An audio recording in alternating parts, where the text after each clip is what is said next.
SMC Orsaline এর নিবেদিত 13টি প্রশ্নের আজকের অতিথি নাজনীন নাহার, একজন জার্নালিস্ট। তিনি আইসিটি জার্নালিস্ট অ্যাসোসিয়েশনের প্রথম নারী প্রেসিডেন্ট। এখন সবকিছুই ডিজিটাল বাংলাদেশ। আইসিটি জার্নালিজমের মূল মন্ত্রটা কি? প্রথমে ধন্যবাদ প্রশ্নের জন্য। যেটা আমি বলবো যে আসলে এটা সত্যি যে আমাদের ডিজিটাল বাংলাদেশ বা স্মার্ট বাংলাদেশ এখন যেটা বলছি সেটা খুব বেশি দিন সময়ের না, কিন্তু যাত্রাটা শুরু হয়েছিল, আমাদের যাত্রাটা শুরু হয়েছিল 2002-এ। আমরা 2002-এ তখন আমিও ইউনিভার্সিটি থেকে কেবল বেরিয়েছি এবং আমাদের আরও কিছু সহপাঠীরা আমরা তথ্য প্রযুক্তি, তখন ঠিক পাতা ছিল না, ছোট করে কিছু কিছু পত্রিকায় কর্নার ছিল। তো আমি তখন কাজ করতাম আইডিজি থেকে, বাংলাদেশে একটা পাবলিকেশন ছিল পিসি ওয়ার্ল্ড বাংলাদেশ করে, এটা হেড অফিস ছিল সিলিকন ভ্যালি। আইডিজির একটা পাবলিকেশন 164টা দেশে পাবলিশড হতো, বাংলাদেশেও ফ্রান্সাইসিস হিসাবে এটা পাবলিশড হতো। ওইটার এখানকার লোকাল পার্টটা আমি দেখতাম, লোকাল করেসপন্ডেন্ট পুরোটা একাই আমি করতাম। তো তখন এরকম আমরা অল্প কিছু ছেলেমেয়েরা মিলে আসলে এই বাংলাদেশ আইসিটি জার্নালিস্ট ফোরামটা শুরু করা, কারণ আমাদের কাছে তখন মনে হয়েছিল যে তথ্য প্রযুক্তিটাই হয়তো সামনের একটা টুলস হবে যেটা পরিবর্তন করতে পারে, এবং সেটাই কিন্তু এখন হয়েছে। আর 2012 সালে মাননীয় প্রধানমন্ত্রী যখন ডিজিটাল বাংলাদেশ ঘোষণা দিয়েছেন, মূলত তারপর থেকে আসলে এই ডিজিটালাইজেশনের যাত্রাটা শুরু। এবং সেই জায়গায় আমি যদি বলি, আমাদের অ্যাসোসিয়েশনের সমগ্র ইলেকট্রনিক প্রিন্ট মিডিয়ার যারা তথ্য প্রযুক্তির সাংবাদিকতা করেন তারা মোরালেস সবাই আমাদের সদস্য। তো ওই জায়গা থেকে আমরা এখনও ডেভেলপমেন্ট জার্নালিজমের মাধ্যমে এই যাত্রাকে, যে ডিজিটাল বাংলাদেশের যাত্রাটা এবং স্মার্ট বাংলাদেশের যাত্রার জায়গাটাতে ডেভেলপমেন্ট জার্নালিজম করে আমাদের সদস্যরা এই যাত্রাটাকে আমার কাছে মনে হয় বেগবান করছে। ডেভেলপমেন্ট জার্নালিজমের মানে কি? নর্মাল জার্নালিজমের সাথে ডেভেলপমেন্ট জার্নালিজমের কি পার্থক্য? আচ্ছা, এখানে বড় একটা পার্থক্যের জায়গাটা হচ্ছে যেটা, যেমন প্রত্যেকটা সেক্টর যখন ডেভেলপমেন্ট পার্টে যায়, যেমন এখন বাংলাদেশ সরকার তথ্য প্রযুক্তিকে থার্ড সেক্টর বলছে, যে এটা আমাদের গার্মেন্টসের পরে এই সেক্টরটা হবে আমাদের রপ্তানি আয়ের বা আমাদের ইকোনমিতে বড় একটা অবদান রাখার জায়গা হবে এটা। তো এই জায়গাটাতে এখন আমরা ডেভেলপমেন্ট সাংবাদিকতা বলতে যেটা বুঝাই সেটা হচ্ছে যে যেই খাতগুলোর আসলে উন্নয়ন দ্বারা দেশের ইকোনমিটা ডেভেলপ হতে পারে, সেই জায়গায় আমরা খুব বেশি এটাতে ক্রিটিসিজম বা খুব বেশি আমরা এটাতে আপনার ইনভেস্টিগেটিভ জার্নালিজম বা এটাকে নেগেটিভ জার্নালিজম দিকে না গিয়ে যে পার্টটা দেশের উন্নয়নের সাথে সমৃদ্ধ, ইতিবাচকভাবে সাংবাদিকতাটা করা আর কি, সেটাকে বুঝি। সাংবাদিকদের কাজ হচ্ছে ইতিবাচক এবং নেতিবাচক সবকিছুর সমন্বয়ে একটি প্রপার রিপোর্ট প্রেজেন্ট করা। এক্স্যাক্টলি। আপনারা আইসিটি মন্ত্রণালয়কে কভারেজ করেন। হ্যাঁ, আইসিটি মন্ত্রণালয় থেকে এটাই আপনাদের প্রধান জায়গা, যেই মন্ত্রণালয়কে আপনারা কভারেজ দেন বা করেন। কিন্তু এই আইসিটির যুগে অনেক ফাঁক ফোকর আছে। এই ফাঁক ফোকর ব্যবহার করে অনেকেই অনেক ফায়দা সুবিধা এবং এর অপব্যবহারও করতে পারে। সেই জায়গাটাতে আপনারা যে উদারপন্থী সাংবাদিকতা এইখানের সেক্টরে দেশের উন্নয়নের জন্য রাখছেন, তাতে করে এক শ্রেণী কি লাভবান হয়ে যাচ্ছে না, আপনাদের চোখের আড়ালে থেকে যাচ্ছে না, বা আপনারা ইচ্ছা করে শেল্টার দিচ্ছেন না? না, বিষয়টা একদম এরকম না। আমি যদি একটু বুঝিয়ে বলি, আমরা যেমন তথ্য প্রযুক্তির বড় ঝুঁকির জায়গাটা বা যেটা আপনি বলছেন যে এখানে অনেকগুলোর সুযোগ হচ্ছে, আমরা স্ক্যাম বলি বা আমরা তথ্য প্রযুক্তির বিভিন্ন নেগেটিভ ইউজের কথা আপনি বোঝাচ্ছেন যে জায়গাটা, সেখানে কিন্তু আমাদের নট অনলি নেগেটিভ ইউজ, আপনার ধরেন তথ্য প্রযুক্তি মন্ত্রণালয়েও তো অনেক সুযোগ আছে, যেখানে অনেক কিছুই তারা যেহেতু ডিজিটাল, সবার সেখানে নলেজ নেই। যার নলেজ আছে সে অনেকভাবেই বোঝাতে পারে অন্যদেরকে যার নলেজ কম, কিন্তু সেই জায়গাটা ধরিয়ে দেওয়া, ভুলটা বের করা, অন্যায়টাকে রুখে দাঁড়ানো, এটা তো আপনাদেরই কাজ, কিন্তু সেটা কি করছেন? একদম।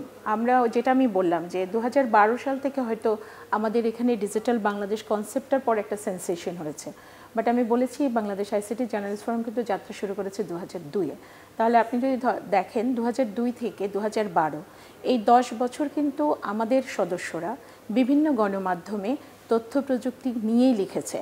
ইতিবাচক ব্যবহারই হোক, সচেতনতার জায়গাটা, যেমন সাইবার সিকিউরিটির ইস্যুটা যদি আমি বলি, বা অনলাইনে নিরাপত্তার জায়গাটা যদি আমরা বলি, সেই জায়গায় কিন্তু আমাদের গণমাধ্যম কর্মীরা ক্রমান্বয়ে এখনও লিখছে। শুধু এখন তো মিডিয়া অনেক চেঞ্জ হয়েছে, ইউটিউব কন্টেন্ট বলেন বা অন্যান্য যে মিডিয়াগুলো আছে, সব কন্টেন্টেই কিন্তু এই জায়গায় আমাদের ছেলেমেয়েরা কাজ করছে, যে সচেতনতার জায়গাটা। একজন সাংবাদিক হিসেবে কন্টেন্ট ক্রিয়েটরদেরকে কি চোখে দেখেন, তাদের কাজকে কিভাবে মূল্যায়ন করেন বা তাদের কিভাবে প্রমোট করেন? আমার মতো আপনারাও জানেন ডায়রিয়া সহ যে কোনো পানি শূন্যতায় আমার আস্থা এসএমসি রোড স্যালাইন। কেনার সময় প্যাকের গায়ে এসএমসির লোগো দেখে কিনবেন। এসএমসির ওরসালাইন। সত্যি কথা বলতে তথ্য প্রযুক্তি এমন একটা জিনিস যেটা আপনি আমি চাইলে কিন্তু নিয়ন্ত্রণ করতে পারি না। প্রতিটা সেকেন্ডে নতুন নতুন টেকনোলজি আবিষ্কার হচ্ছে, প্রতিটা সেকেন্ডেই পরিবর্তন হচ্ছে টেকনোলজির ব্যবহার।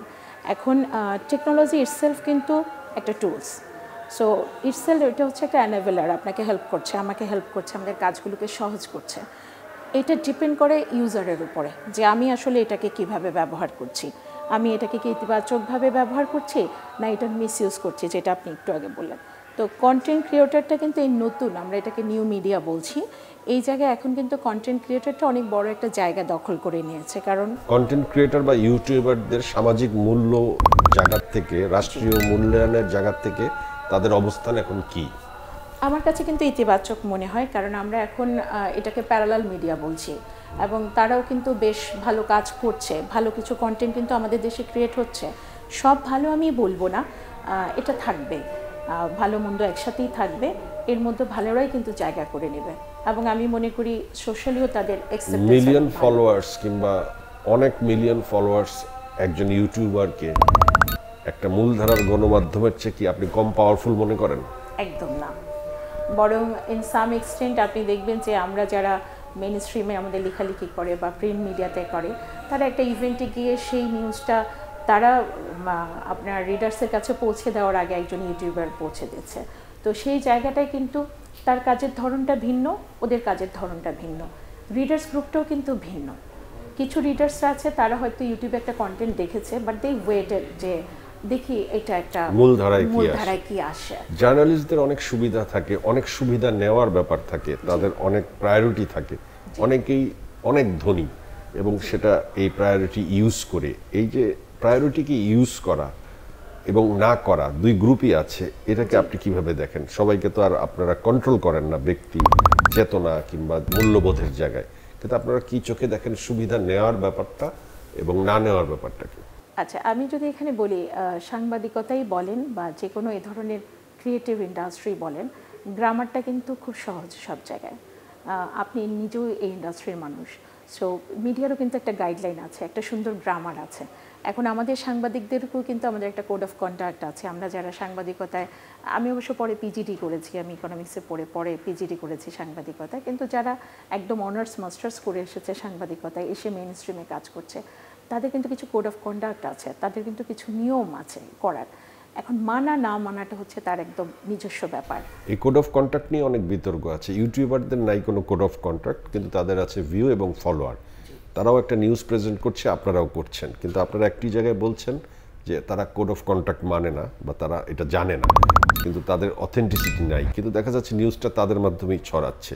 এই যে একটা ভাগ এবং বিভেদ তৈরি হলো, এটার সমন্বয়ের জায়গাটা কোথায় আছে বলে মনে করেন?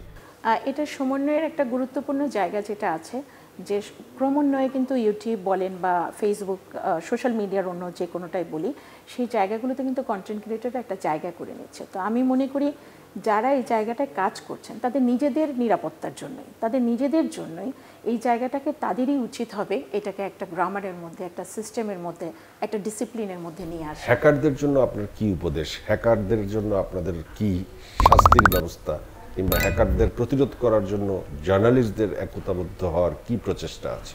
আচ্ছা, আমি হ্যাকারদের ক্ষেত্রে বলবো হ্যাকার কিন্তু দু ধরনের আছে, কিছু আছে ইথিক্যাল হ্যাকার আর কিছু আছে আনএথিক্যাল হ্যাকার।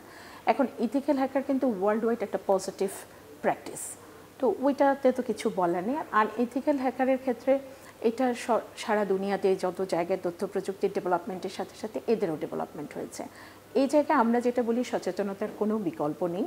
আমরা আমাদের লেখার মাধ্যমে, আমাদের বিভিন্ন কন্টেন্টের মাধ্যমে আমরা এই কথাটাই সব জায়গায় বলি যে আপনি যখন একটা টপ ক্লাস বা আপনি যখন খুব হাই এন্ড একটা টেকনোলজি ইউজ করছেন বা আপনার একটা সিকিউর কাজে যখন প্রযুক্তিকে আপনি ব্যবহার করছেন, ওখানে কিন্তু প্রযুক্তিরও নিরাপত্তার বিষয়টা গুরুত্বপূর্ণ। সাংবাদিকরা আসলে কতটুকু পাওয়ারফুল সমাজে, রাষ্ট্রে, রাষ্ট্রের কাছে, রাষ্ট্রের চোখে সাংবাদিকদের মূল্যায়ন কীরকম, তাদের পাওয়ারটা আসলে কতটুকু?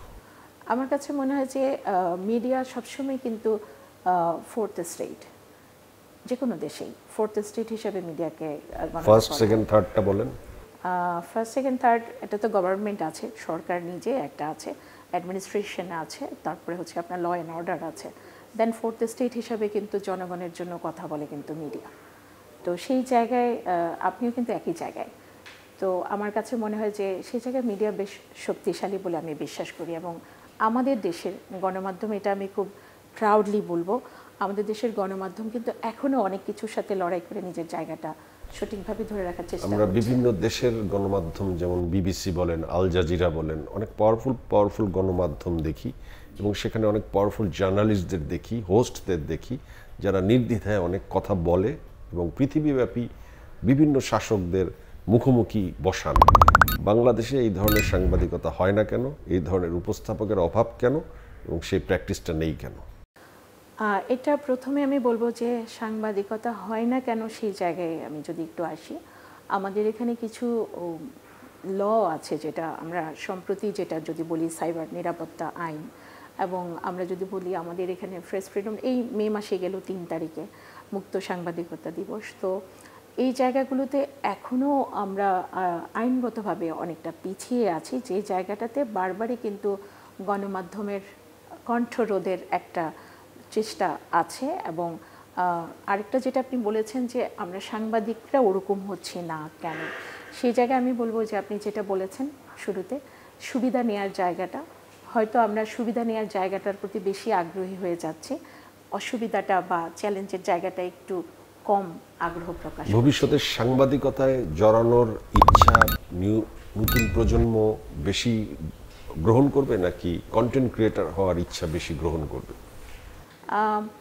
এখন কন্টেন্ট ক্রিয়েটর আর সাংবাদিক দুটো বিষয়কে যদি একদমই আলাদা করে ধরি, সেই জায়গাটা কিন্তু একটু জটিল। কিন্তু আমার কাছে যেটা মনে হয় যে আমাদের যারা সাংবাদিকরা আছে তারাও কিন্তু কন্টেন্ট ক্রিয়েটই করছে। তো এই বিষয়টা বোধহয় একটা সময় এসে আলাদা থাকবে না। কন্টেন্ট ক্রিয়েটর ইটসেলফ কিন্তু মিডিয়াকে, সাংবাদিকদেরকে নিয়েই, কিন্তু হয়তো কন্টেন্টের মিডিয়াটা ডিফারেন্ট হবে, অ্যাপ্রোচটা ডিফারেন্ট হবে, টুলসগুলো ডিফারেন্ট হবে। সাংবাদিকদের জন্য যে প্রেস ক্লাব, সেই প্রেস ক্লাব সাংবাদিকরা যা আশা করেন তা কি প্রেস ক্লাবে পান? এটা কিন্তু খুব মুশকিল একটা প্রশ্ন, কারণ আমি নিজে প্রেস ক্লাবের সাথে সরাসরি যুক্ত না, বা আমি এখনও প্রেস ক্লাবের মেম্বার হইনি। তবে আমি সবসময় যেটা বিশ্বাস করি যে প্রেস ক্লাবটা কিন্তু সাংবাদিকদের একটা খুব প্রাণের জায়গা। আমরা যাই, প্রাণের জায়গা বলবো। আর তারা সাংবাদিকদের মানে স্বার্থ সংরক্ষণ করতে পারেন কিনা, সেটা কিন্তু আমার কাছে মনে হয় যে অনেকটাই তারা চেষ্টা করেন। সাংবাদিকতায় রাজনীতির ভূমিকা প্রয়োজন কি ছিল? বিভক্তির প্রয়োজন ছিল? এই দলের সাংবাদিক, ওই দলের সাংবাদিক, এই বিভক্তিটা কি পুরো সাংবাদিক প্রফেশনের জন্য খুব বেশি প্রয়োজন ছিল? না, একদম না। কারণ সাংবাদিকরা নিজেরাই আলাদা কিন্তু একটা স্টেট, তাদের কোনো দলের কিন্তু প্রয়োজন হওয়ার কথা না। তার মানে কি এক একটা স্টেট, এক একটা মূল্যবান মানুষ বা মূল্যবান গোষ্ঠী তাদের চাহিদার কারণে মূল্য হারায়? অনেকটা। আপনাকে অসংখ্য ধন্যবাদ। আপনাকেও অনেক ধন্যবাদ।